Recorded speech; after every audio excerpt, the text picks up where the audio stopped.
The series begins in a future version of the US in 2077 when news of an impending nuclear war spreads. At a party, a group gathers around the TV to hear about the president's disappearance and the threat of imminent nuclear strikes. Despite the alarming news, the birthday celebrations continue. Then we see a man named Cooper Howard, who entertains the children with his lasso skills. As they watch in horror, a nuclear bomb detonates, marking the end of life as they know it. People rush to a nearby vault for safety, some managing to escape underground while others attempt to flee in cars. Cooper rides off on horseback, though the odds seem bleak with multiple nuclear explosions. Fast forward 219 years later, we meet Lucy McLean. She resides in Vault 33, deep underground, and seeks permission from the Council to participate in the triennial trade with Vault 32. Despite her cousin Chet's disapproval, Lucy prepares to meet her prospective spouse at Vault 32's entrance, reminding him of the importance of ending familial relationships. As the vault doors open, Lee Moldover, the apparent overseer of Vault 32, welcomes Lucy to her new home. Lucy's groom, Monty, seems decent enough, but she's socially awkward and brings up his sperm count during dinner, much to everyone's surprise. Their dinner is interrupted by authorities who believe it's now safe for Monty and Lucy's children to repopulate the surface. However, they warn that they don't know what awaits them there,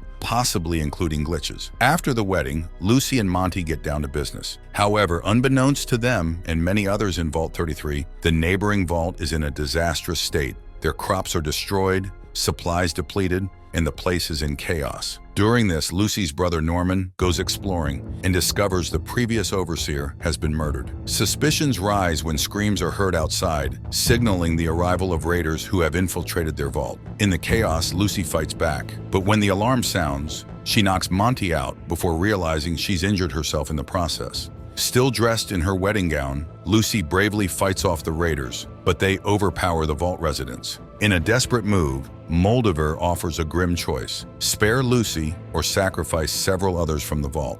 During this, Hank, Lucy's father, makes the heartbreaking decision to sacrifice himself to save his daughter. He's tranquilized and taken away to the real world. Meanwhile, inside the vault, the survivors convene for an emergency meeting. Lucy insists on organizing a search party to find her father, but the others refuse. Eventually, Norman helps Lucy open the door, allowing her to step out into the new world. She's stunned by the devastation around her as corpses litter the ground and the landscape is barren. However, they're near the coastline, offering a glimpse of beauty amid the destruction. Then we meet Maximus, a member of the Brotherhood of Steel, an organization striving to restore order to the world. Maximus is criticized by his teacher Felix for his lack of knowledge and is reprimanded when he speaks out of turn. Maximus feels like an outsider in this world, especially when his friend Dane is promoted to venture into the wilderness while he's left behind. To make matters worse, his fellow recruits in the Brotherhood of Steel bully him relentlessly, treating him poorly. The next day, Dane is injured when razor blades are found in her boot. Suspicion falls on Maximus, and he's taken away for questioning.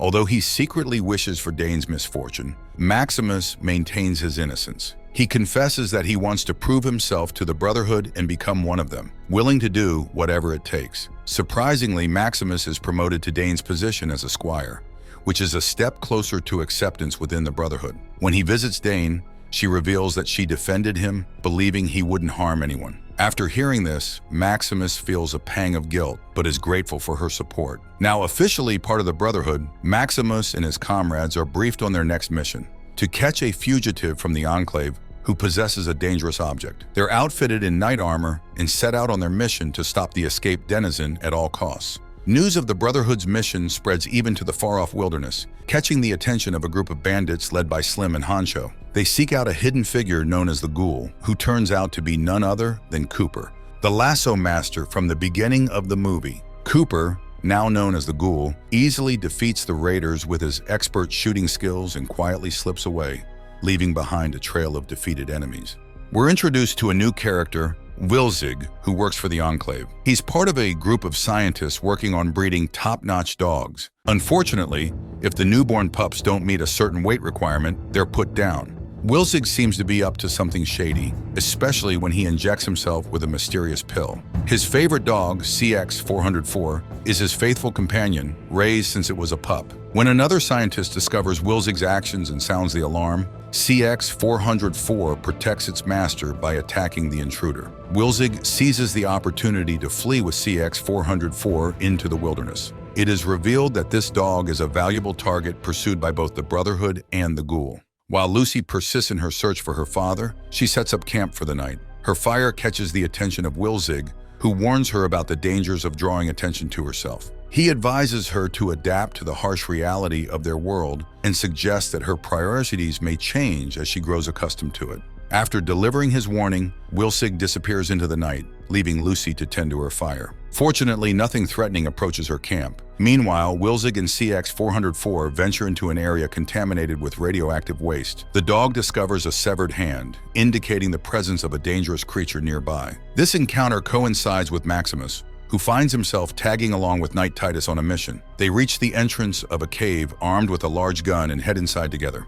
Titus instructs Maximus to search deeper into the cave for their target. As Maximus explores, the enemy unexpectedly appears behind Titus, who flees the cave, leaving Maximus to face the threat alone. After a fierce battle, Maximus defeats the creature, but Titus continuously belittles him. Fed up with the insults, Maximus decides not to save Titus and instead plans to take his armor and capture the target himself to prove his worth. The next morning, Lucy arrives at an abandoned house seeking directions. The owner informs her that the nearby city of Philly is just over the hill, but warns her of its dangers. When he mentions he hasn't seen her father either, he suggests becoming a father figure to Lucy's children. Despite his offer to sell her the rundown house, Lucy politely declines. Later, Lucy finds herself in the same woods as Maximus and follows a group of people to Philly. While there, she catches the attention of the ghoul, who watches her from a distance. At a nearby shop, Lucy inquires about Moldover, which immediately changes the shopkeeper's demeanor. She warns Lucy to leave,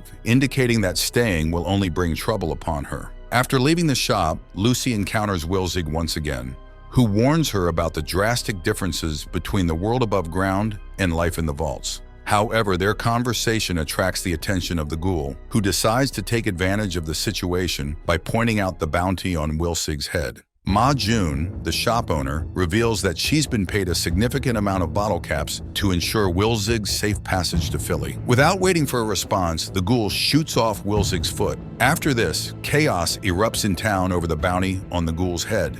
Meanwhile, Lucy sneaks into the shop and finds Moldover's name in June's logbook. As she searches further, she spots a gun hanging on the wall and decides to take it for herself. As Lucy faces off against the ghoul outside the shop, Maximus arrives just in time wearing his armor, shielding her from a fatal blow. While Maximus and the ghoul engage in a fierce battle in the main square, Lucy and June team up to bring Wilzig inside for safety. With the help of June's associate, Barv, Wilzig's injured leg is treated with a metal prosthetic, allowing him to recover. Meanwhile, Maximus struggles to control his suit, realizing he needs to improve his skills through additional challenges. As for the ghoul, he tends to CX-404's injuries after initially harming the dog. Using a stim pack to heal him, the ghoul plans to use the dog's keen sense of smell to track down Wilzig.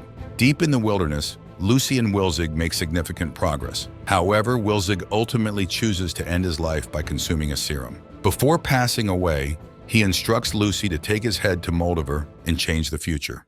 In a flashback, we glimpse Cooper's life before the nuclear war. He's on a movie set for a Western, but he's unsure about the script's direction, particularly the scene where he's supposed to kill a criminal. Cooper voices his concerns to the director, who explains that the scriptwriter was fired due to his communist beliefs, and they're now aiming for a New America theme. Back in the present, the ghoul finally catches up to Wilzig, accompanied by CX-404. However, they only find the severed remains of their target. Determined to find Lucy, the ghoul follows her trail, suspecting she's headed towards the city. Meanwhile, Lucy presses on through the wilderness, drawing closer to the irradiated city on the horizon. Ignoring Wilzig's advice, she lights a fire late at night. As she examines Wilzig's head, she notices something peculiar on the side of his neck. Meanwhile, Maximus is forced to impersonate Titus over the radio to calm down his superior, who is worried about their progress. However, when Maximus mistakenly mentions that his squire has died, he quickly realizes his error and destroys the radio to cover his tracks. In his attempt to repair the armor, Maximus ends up losing some teeth and spends more bottle caps than he had planned. Returning to the armor, Maximus is ambushed by raiders who severely beat him. Despite the odds, he manages to regain control of the situation, using the Brotherhood armor to crush one of the raiders' skulls. However, more enemies arrive, forcing Maximus to don the armor and pretend to be Titus. To his surprise, Thaddeus, one of Maximus's former bullies, arrives as the new squire with a message from the elder cleric. The message emphasizes the importance of their mission, as the target they are pursuing holds the key to controlling the wasteland. Meanwhile, Lucy finds herself facing a mutant on the coastline, but she puts up a fierce fight. However, the ghoul arrives and holds her at gunpoint. In the chaos, Wilzig's head is stolen by a mutant called a gulper. The ghoul recognizes the danger posed by this creature. Back in the vault, Chet is reassigned from his role as gatekeeper, while Norman is given menial tasks, including tending to the raiders in the jail cells. Then we see Maximus, who uses Thaddeus to assist him with various tasks, including retrieving Wilzig's body. They continue to track the ghoul and Lucy's trail. The ghoul decides to use Lucy as bait to lure the mutant and retrieve Wilzig's head. After Lucy defeats the mutant, the ghoul decides to take her with him. As they leave, the ghoul remarks on the tendency to get sidetracked by distractions, which is a common experience in the Fallout games. On the other hand, as Thaddeus and Maximus navigate through the wilderness, Thaddeus opens up about his past, admitting that he used to be the target of bullying within the Brotherhood until Maximus arrived and became the new focus. Unaware that Maximus is actually inside the power armor, Thaddeus shares his remorse for his past actions. They eventually reach the area where the gulper resides. Entering the water, they confront the gulper once more as it prepares to attack. Working together, Maximus and Thaddeus defeat the creature, causing it to regurgitate various items, including Wilzig's head. During this, CX-404, Wilzig's loyal dog, joins them and begins to investigate the head. Meanwhile, Lucy remains captive by the ghoul, who deprives her of water and leads her through the irradiated ruins of a town. Along the way, Cooper, known as the Ghoul, shoots the face off a Vault-Tec banner, revealing his personal connection to Vault-Tec as a former spokesperson before the nuclear devastation. Lucy and the Ghoul trek through the wasteland until they reach the Westside Medical Clinic, where they encounter another ghoul named Roger. The clinic is littered with empty vials, and Roger expresses resentment towards smooth skins for their unblemished appearance. Unfortunately, Roger is succumbing to his ghoul transformation, so the ghoul mercifully ends his suffering by shooting him in the head before consuming parts of his body. Though disgusted by the ghoul's actions, Lucy finds herself coerced into helping dismember Roger's body to make jerky. She reluctantly drinks a dirty puddle of water outside to quench her thirst, realizing the harsh reality of survival in the wasteland. Back at the vault, a vote is underway to elect a new overseer from candidates Reg, Betty, and Woody. Despite their efforts to maintain normalcy, tensions rise among the group, especially for Norman, who misses his family. As the last McLean remaining, Norman's opinion carries weight, particularly according to Betty. Norman wrestles with shame for his inaction during the recent conflicts, but receives wise counsel to proceed cautiously. However, his suspicions about Vault 32 are further fueled when he's denied access to its records and learns unsettling details from a prisoner. Teaming up with Chet, they re-enter Vault 32 to investigate more thoroughly. They discover that the last biosignals detected were from 2 years ago, indicating that the Vault dwellers were already dead before the raiders arrived, hinting at a darker truth. Examining the scene, they find evidence suggesting internal conflict among the inhabitants, with a chilling message scrawled in blood. Reviewing the Overseer's log, Norman uncovers that the raiders gained entry using Rose McLean's ID, deepening the mystery. Meanwhile, Lucy and the Ghoul journey to the Super Duper Mart, where the Ghoul plans to trade Lucy for vials to stave off his transformation into a ghoul. Lucy ventures inside alone, only to encounter a surreal scene. She's directed to a medical clinic where a robot named Snip Snip offers her a prosthetic finger before rendering her unconscious. It becomes clear that Snip Snip has more sinister intentions, as Lucy faces the threat of organ harvesting. Lucy acts swiftly and manages to overpower the robot, using it to hold the bandits. She forces them to release the ghouls trapped in cages, but some have already turned into zombies. During this, Lucy is compelled to defend herself by killing one of the zombified women. As the sole survivor, Lucy leaves behind some vials for the ghoul outside, firmly asserting that she refuses to become like him. Meanwhile, the ghoul discovers a stash of vials inside the mart and helps himself. Among the items, he finds a video of Cooper from his movie days, which he settles down to watch. Maximus and Thaddeus celebrate the recovery of Wilzig's head, and Thaddeus insists on being officially branded as Titus's squire. Maximus complies, branding the T on his back before revealing his true identity. Thaddeus is shocked and tries to escape, but Maximus stops him by crushing his foot with his armor.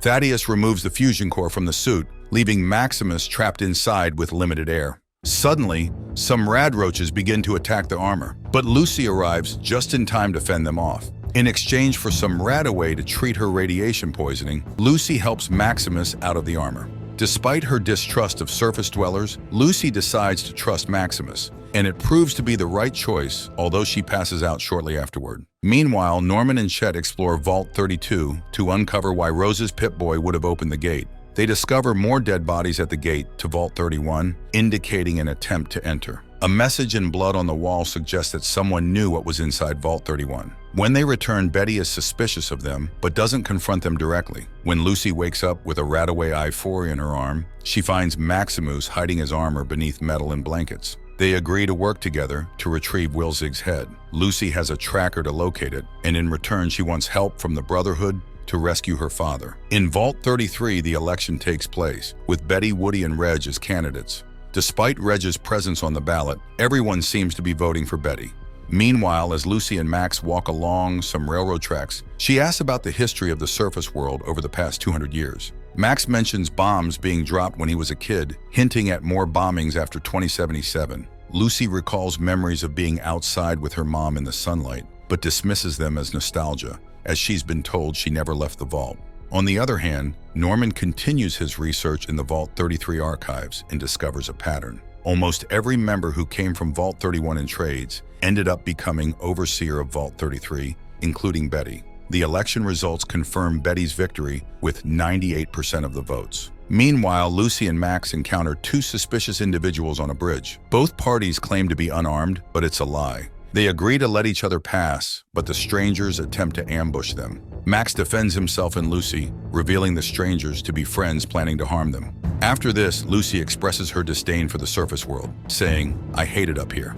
Back in the vault, Woody, disappointed by the election results, hears the saying, "When things are glum, vote for someone from Vault 31." This aligns with Norman's findings, suggesting a connection between Vault 31 and 33. Chet dismisses it as a clever slogan, but Norman suspects there's more to it. Meanwhile, Chet is preoccupied with Stephanie and their newborn baby. When Norman asks about the differences in Vault 31, Stephanie only recalls that the mashed potatoes there were a little better, echoing what Norman's dad used to say. Meanwhile, Max and Lucy arrive at the location where Shady Sands once stood, and Max recounts the history of the new California Republic and the cities that emerged after the war. Lucy thought Reclamation Day was postponed to rebuild civilization, but Max explains that civilization had already begun before the Vault Dwellers emerged. Shady Sands, once a bustling town with over 30,000 residents, was destroyed by bombing several years ago, leaving behind a massive crater. Lucy asks what happened. Max explains that disagreements about how to save the world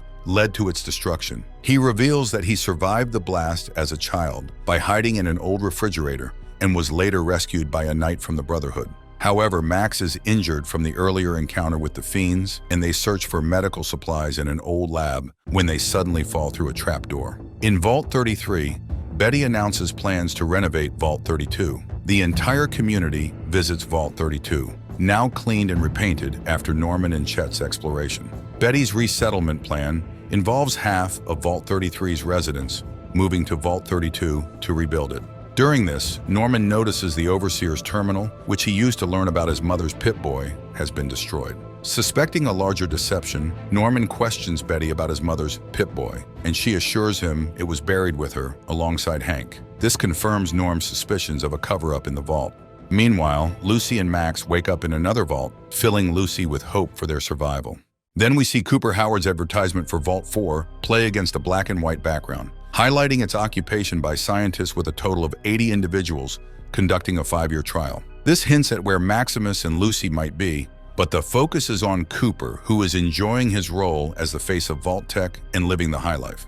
Snip Snip's voice is revealed to belong to Bartholomew Codsworth, an old friend of Cooper's who sold his voice rights for this purpose. He emphasizes the idea that the end of the world is a marketable product, and they need to be prepared to capitalize on it. As war looms closer, Cooper becomes disillusioned with the situation. While those around him believe in the safety of the vaults and strive to secure a place for themselves, Cooper, who fought in the war to defend freedom, sees the vault's conformity, strict rules like no dogs, and blue jumpsuits as infringing upon that freedom. Even his wife Barb is trying to secure a spot in one of the vaults for their family. In the present, the ghoul finds himself captured by government agents who take him to their leader, Sorrel.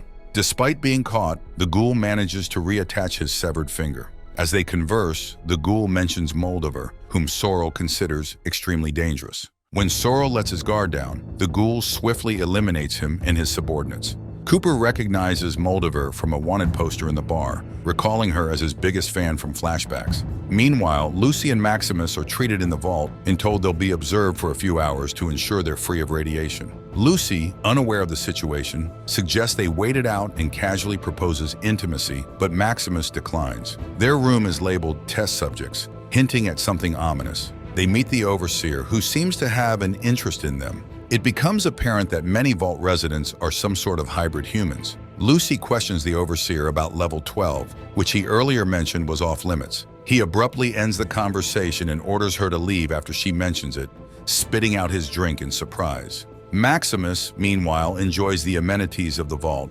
including a hot shower and access to standard Fallout gear like sugar bombs. He's directed to Unit 428, where he finds supplies and comforts. On the other hand, Lucy discovers a model of Shady Sands and a timeline on a chalkboard, revealing that the vault is now under the control of the new Californian Republic. This realization is underscored by the familiar Fallout theme, adding depth to the moment. During a meeting, Lucy and the other vault dwellers are introduced to a surface dweller tradition involving worshiping the Flame Mother through ritualistic activities like covering themselves in ashes and drinking blood. Lucy is disturbed by the ritual, feeling out of place. Determined to uncover the truth, Lucy heads to floor 12, where she encounters resistance from a scientist named Birdie. Despite her efforts, Lucy is caught, leaving Maximus unaware of the unfolding events as he remains in his room.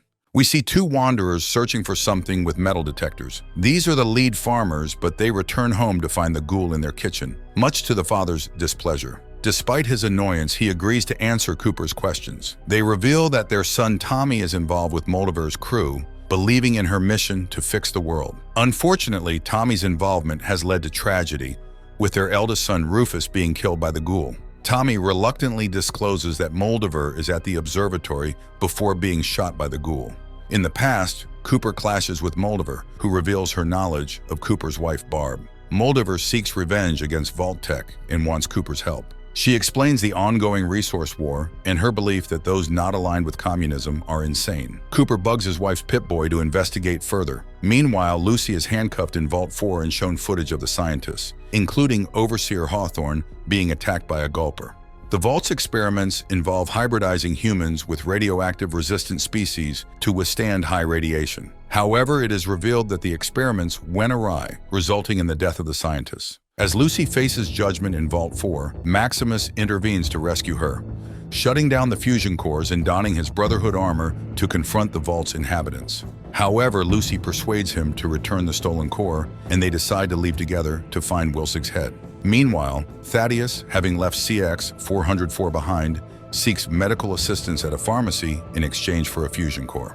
The doctor heals him, but inadvertently turns him into a ghoul in the process. As Thaddeus awaits his ride outside the pharmacy, he is unexpectedly impaled through the neck. Lucy and Maximus arrive just in time to witness the attack, realizing the doctor's treatment has transformed Thaddeus. With the ghoul in CX-404 closing in, Lucy and Maximus face a new threat and must decide their next move carefully. Meanwhile, as Norman delves deeper into Vault 31, he is confronted with shocking sights. The vault appears deserted, with signs of struggle and decay evident everywhere. Norman cautiously explores further, uncovering clues that hint at the true nature of the vault's inhabitants. Maximus returns to the Brotherhood, but things don't go smoothly when he presents the wrong head to the Elder. However, Dane stands up for him, showing loyalty. Maximus reveals the truth and offers to lead them to a valuable relic. The Elder sees potential in Maximus and agrees to his plan. Meanwhile, Lucy finds her father alive in Moldaver's base and offers her food in exchange for his release. Moldaver agrees, but wants something in return. Hank tries to stop Lucy from listening, as Moldaver reveals that he wasn't born in the vault. Meanwhile, Norman discovers a brain in a jar in Vault 31, which has 50% of Hank's DNA, but isn't Betty. He also finds something called buds, which are test tube babies created to sustain humanity. In the past, Cooper learns that Vault Tech is plotting against the world by orchestrating the apocalypse to ensure their survival. Barb suggests using interconnected vaults as scientific experiments for humanity's salvation.